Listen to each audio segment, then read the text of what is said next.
ಧಿಕ್ಕಾರ ಧಿಕ್ಕಾರ. ಓ Purnima hi Sachin bro ಅಯ್ಯೋ ಅಂತಾರೆ ಏ ವಿಗು ಬ್ರೋ. ನಮ್ ವಿಗ್ಗು ಬ್ರೋ. ಏ ನಮ್ ಡಂಕಣಕ್ಕ ಡಂಕಣಕ್ಕ ಅಕ್ಕ ಬಂದ್ರು ಡಂಕಣಕ್ಕ ಡಂಕಣಕ್ಕ. ಅವರೇ ಬರ್ಬೇಕಕ್ ನನ್ ಲೈವ್ ಅಲ್ಲಿ ಬಂದು ಆಮೇಲೆ ಹೇಳ್ಬೇಕದು ಇಬ್ರು ಸೇರಿ ಹೇಳ್ಬೇಕದು. ಉಳ್ಳವರು ಚೆನ್ನಾಗಿರುತ್ತೆ. ಶಿವಾಲಯ ಮಾಡುವರು. ನಾನೇನು ಮಾಡಲಿ ಬಡವನಿಗೆ ನಾ ಕಾಲೇ ಕಂಬ ದೇಹವೇ ದೇಗುಲ ಕಳಶ ವೈದ್ಯ ಕೂಡಲ ಸಂಗಮ ದೇವ ಹೌದು.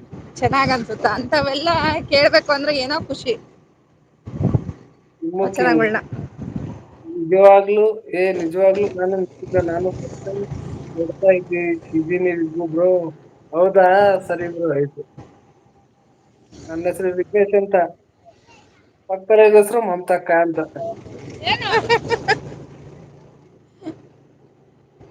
ಪೂರ್ಣಿ ಲೈಕ್ಗಳ ಶಶಿ ಮಹಾರಾಜ ಲೈಕ್ಗಳ ಮಹಾರಾಜ ಚೆನ್ನಾಗೈತೆ ವೈಟ್ ಕಲರ್ ಕರು ಯಾರಮ್ಮ ನೀವ್ ಬಿರ್ಸಿನಮ್ಮ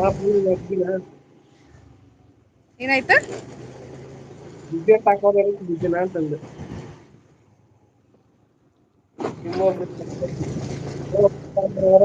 ಹೌದು ಗೊತ್ತು ಬ್ರೋ. ಗೊತ್ತು ಬಸವಣ್ಣ ನೋಡುತ್ತೆ ಅಂತ ಆದ್ರೆ ಕಂಪ್ಲೀಟ್ ಮೀನಿಂಗ್ ಗೊತ್ತಿಲ್ಲ.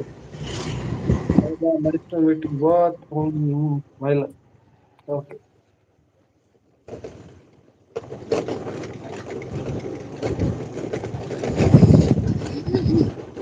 ಎಲ್ರದ್ದು ಕಾಫಿ ಟೀ ಮುಗಿಸಕೊಂಡ್ ಬಂದ್ರಿನಪ್ಪಾ ಹೇಳಿ. ಅಕ್ಕ ಮಾಡ್ಕೊಡಿ ಅಕ್ಕ ಮನೆಯಿಂದನೇ ಪಾರ್ಸಲ್ ಕುಡಿಯೋಣ.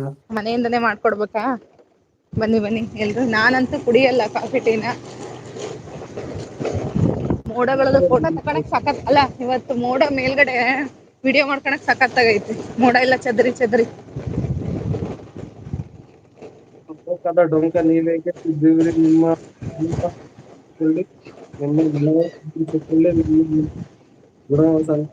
ಇದಕ್ಕಿಂತ ಕೂಡಲ ಸಂಗಮ ದೇವ ಹೌದು.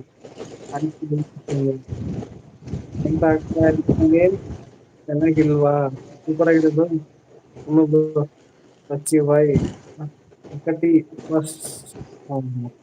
ಹೌದಾಕ ಓಕೆ.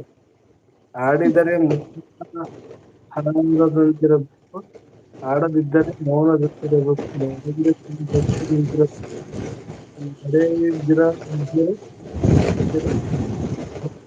ಕೂಡಲ ಸಂಗಮ ದೇವನ ಬೆಟ್ಟದಿಂದ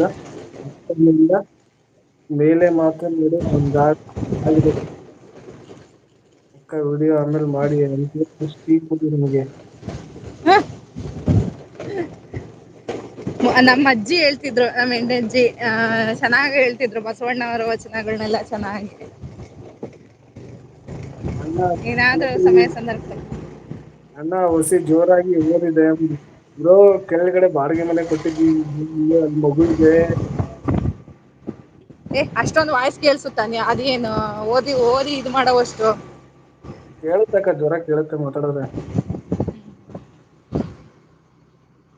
ಹೊಲಸು ತಿಂದು ಹೊಲಸು ಹುಟ್ಟು ಹೊಲಸು ತಿಂದು ಹೊಲಸು ಹುಟ್ಟು ಹೊಲಸು ನುಡಿದು ಹೊಲಸು ಕೆಲಸ ಮಾಡಿ ಹೊರಗೆ ಶಿವಭಕ್ತರಿಂದ ಕರೆಸಿಕೊಂಡರೆ ಏನು ಫಲ ಮನದೊಳಗಿನ ಕಪಟ ತೊರೆಯದೆ ದೊರೆಯಲು ಕೂಡಲ ಸಂಗಮ ದೇವ ಹೌದು. ಹೇಳು ಬ್ರೋ. ಧರ್ಮವಂತನಾದರೆ ಏನು ಬಲವಂತನಾದರೆ ಏನು.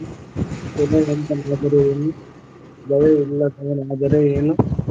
ದಯೆ ಇಲ್ಲದವನಾದರೆ ಏನು ಸಂಗಮ ದೇವನ ಇಲ್ಲ ಇಲ್ಲದೆ ಎಲ್ಲವೂ ವ್ಯರ್ಥ ಹೌದು. ಇದ್ರೆ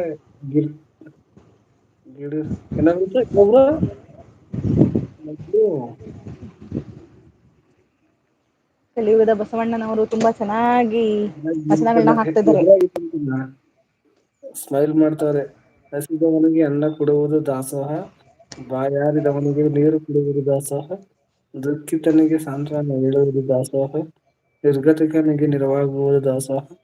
ಇಂಥ ದಾಸೋಹದಲ್ಲಿ ದಾಸೋಹದಲ್ಲಿಯೇ ಕೂಡಲ ಸಂಗಮ ದೇವನು ಮೆಚ್ಚುವನು ಓಕೆ. ಎಲ್ಲಾ ತಮ್ಮಂದ್ರು ಒಂದೇ ವೇದಿಕೆಯಲ್ಲಿ ಸೂಪರ್ ಆಗಿದೆ. ಒಂದು ಕವನ ಚೆನ್ನಾಗ್ ಓದು ಹೈಲೈಟ್ ತಗೋತೀನಿ.